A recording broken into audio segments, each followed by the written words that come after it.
Fin des vacances pour le gouvernement ivoirien. Le président de la République, Alassane Ouattara, et ses ministres ont fait leur rentrée aujourd'hui. Un phénomène rare sur les plages du sud Comoé. Un cachalot meurt après s'être échoué à Assini. Enfin, Bosco Ntaganda a comparu aujourd'hui devant la Cour pénale internationale. L'ex-chef rebelle congolais a plaidé non coupable. Bonsoir à tous. Nous sommes le 2 septembre et c'est aujourd'hui que le gouvernement ivoirien a fait sa rentrée après quelques jours de vacances.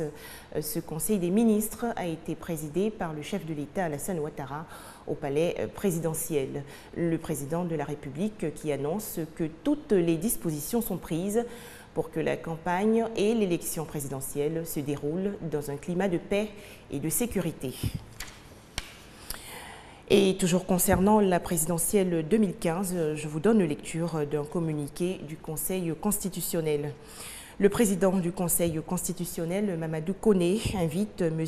Nguessan Yao, candidat à l'élection du président de la République du 25 octobre 2015, à bien vouloir communiquer de toute urgence au secrétariat général du Conseil, 6 à Abidjan Plateau, 22 boulevard Card, ses contacts téléphoniques, afin de permettre au Collège des médecins de le joindre.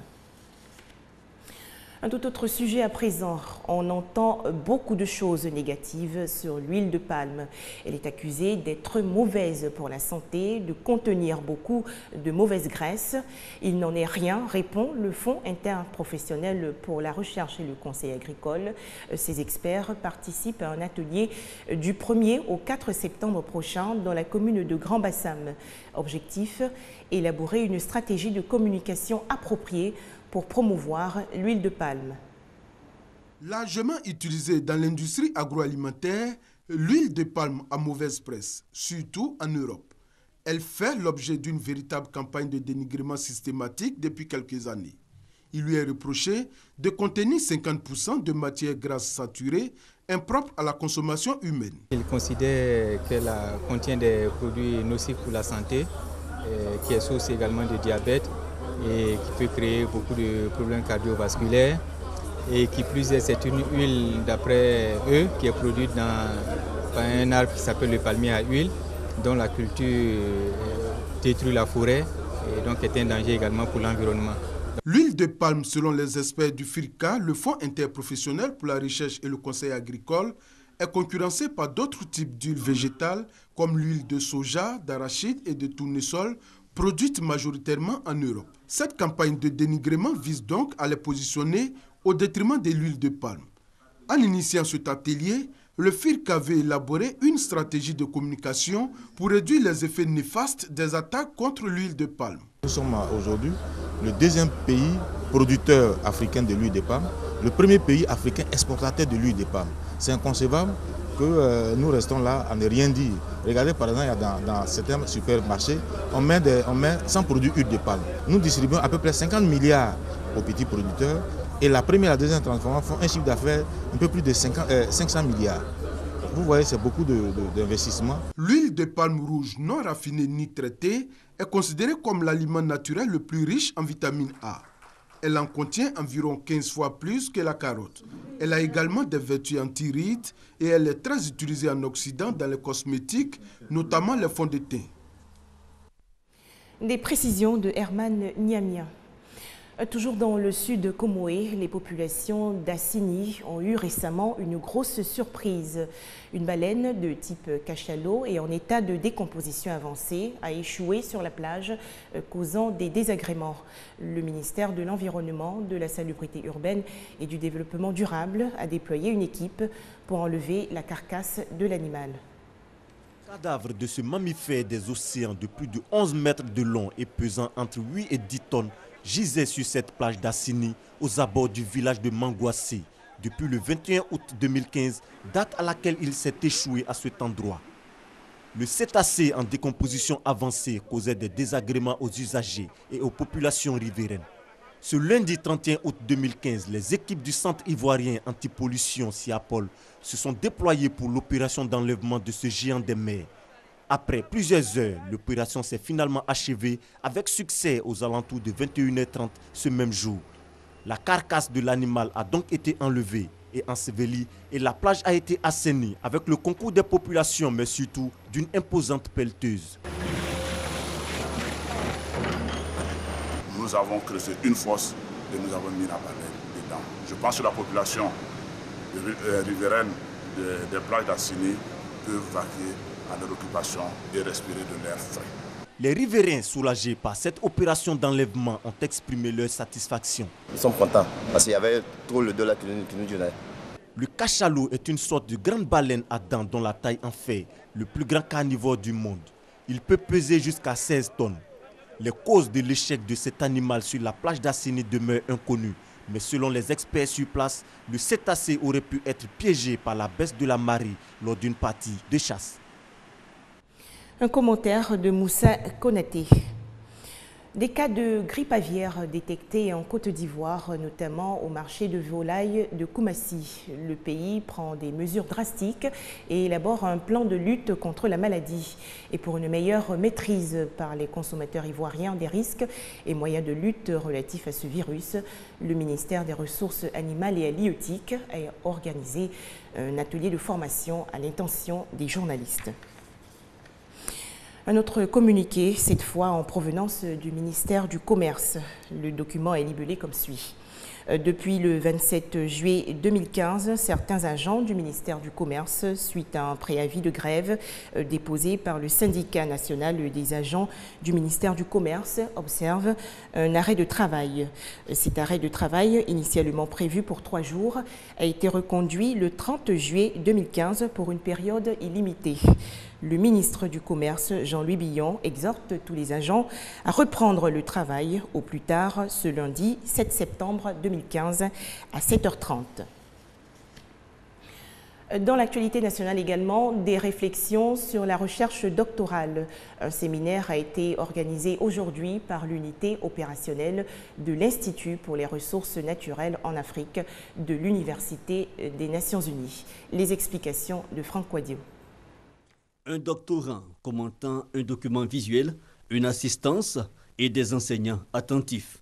Le décor pour une soutenance, mais l'exercice est plutôt expérimental. Nous sommes à la première session d'un stage doctoral de l'unité opérationnelle, section Côte d'Ivoire relevant de l'Université des Nations Unies, branche universitaire de l'ONU. Cette université entreprend des recherches pour la résolution de problèmes touchant le développement humain. Ce séminaire de présentation se situe dans le cadre de, si vous voulez, du renforcement des capacités des jeunes chercheurs, des doctorants qui ont bénéficié, n'est-ce pas, d'un soutien financier pour leur permettre de faire de la recherche et en même temps aussi de pouvoir échanger avec les autres chercheurs pour bénéficier de leur expérience. Pour cette journée de présentation, Christian Abois est doctorant.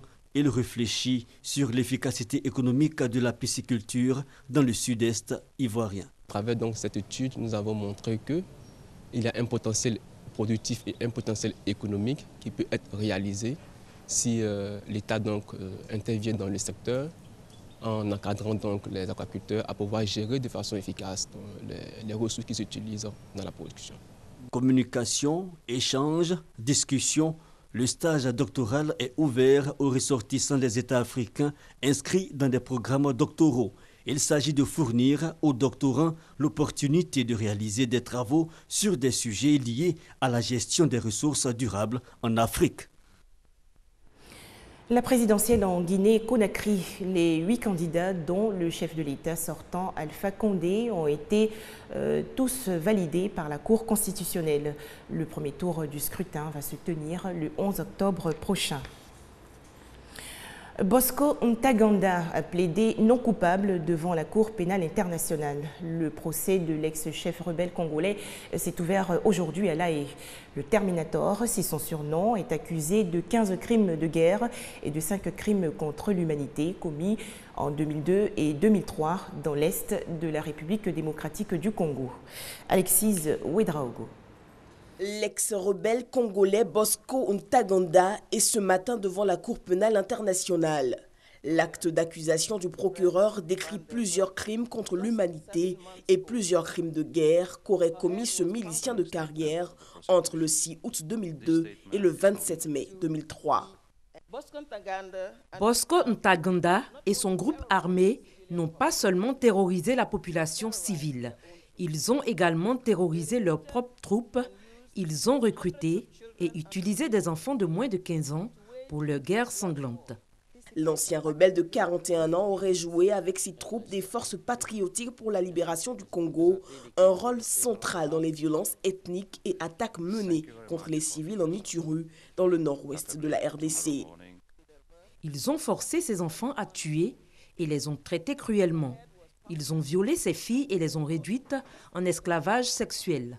Bosco Ntaganda doit répondre de 18 chefs d'accusation: meurtre, viol, esclavage sexuel, attaque de civils et de biens protégés, pillage, transfert forcé des populations et enrôlement d'enfants de moins de 15 ans. Au moins 8 personnes, dont 2 enfants, ont péri aujourd'hui dans un incendie à Paris, en France. Le sinistre a été provoqué par 2 départs de feu successifs dans un immeuble. Le suspect, un homme de 36 ans, a été placé en garde à vue à la brigade anticriminalité. Dont 2 enfants sont mortes cette nuit dans un incendie à Paris. Le feu s'est propagé à travers la cage d'escalier d'un immeuble du 18e arrondissement, piégeant les occupants dont 2 sont morts en se défenestrant. Les enquêteurs privilégient la piste criminelle en raison d'un autre départ de feu signalé plus tôt dans la nuit dans ce même immeuble. C'est l'incendie le plus grave survenu depuis 2005 dans la capitale. Plus loin, en Amérique centrale, le président du Guatemala a perdu son immunité. Le Congrès guatémaltèque a en effet approuvé de façon unanime la levée de ce privilège. À noter que cette décision ouvre aujourd'hui les portes à un procès contre Otto Pérez, accusé d'être à la tête d'un réseau de corruption au niveau des douanes. Après des semaines de manifestations, cris de joie au Guatemala. Une foule a célébré le vote du Parlement qui a levé mardi l'immunité du président Otto Pérez. Soupçonné d'être au centre d'un vaste scandale de corruption, le chef de l'État pourra désormais être poursuivi par la justice qui lui a déjà interdit toute sortie du territoire. Enfin, le tramway n'existera peut-être plus à Hong Kong. Une proposition sera examinée pour décider si le chemin de fer électrique urbain encombre trop des rues déjà embouteillées. C'est de là que vient le surnom des trams de Hong Kong, les Ding Ding. Mais aujourd'hui, la petite cloche pourrait sonner la fin d'un siècle de bons et loyaux services. Une proposition sera bientôt étudiée par la ville pour retirer les tramways du centre. L'idée, améliorer le trafic. Un sacrifice inacceptable pour de nombreux Hongkongais. C'est vraiment un des symboles de Hong Kong. C'est injuste de dire qu'il est trop vieux et qu'il bloque le trafic. Il fait partie de notre culture locale. Moi, je suis chauffeur professionnel et je ne pense pas qu'il soit gênant. Il a sa propre voie, ses propres rails. Depuis 1904, son look n'a pratiquement pas changé, son trajet non plus. Mais sous terre, la concurrence est rude, le métro fait le même parcours mais beaucoup plus vite. Suffisant pour tourner la page du tramway, selon l'homme à l'origine de la proposition. Puisque la ligne de métro est terminée, le tramway devrait être retiré des rues, parce que nous ne pouvons pas nous permettre d'avoir des services qui se chevauchent. Pourtant, 200 000 usagers prennent le tramway chaque jour, un moyen de transport bon marché, 25 centimes d'euros le ticket, et efficace sur les courtes distances, assure la RATP Transdev, propriétaire de la ligne. Le tramway n'est pas responsable des problèmes d'embouteillage. Le tramway est une victime des embouteillages à Hong Kong. La raison des embouteillages à Hong Kong, tout le monde la connaît, c'est l'augmentation du nombre de véhicules particuliers, plus 50% dans les 10 dernières années. Embouteillage, pollution, le centre de Hong Kong est saturé. Le 23 octobre prochain, un comité de la ville décidera si le tramway doit s'arrêter pour de bon. C'était là l'essentiel de l'actualité sur RTI2. Je vous souhaite une très belle soirée. Merci.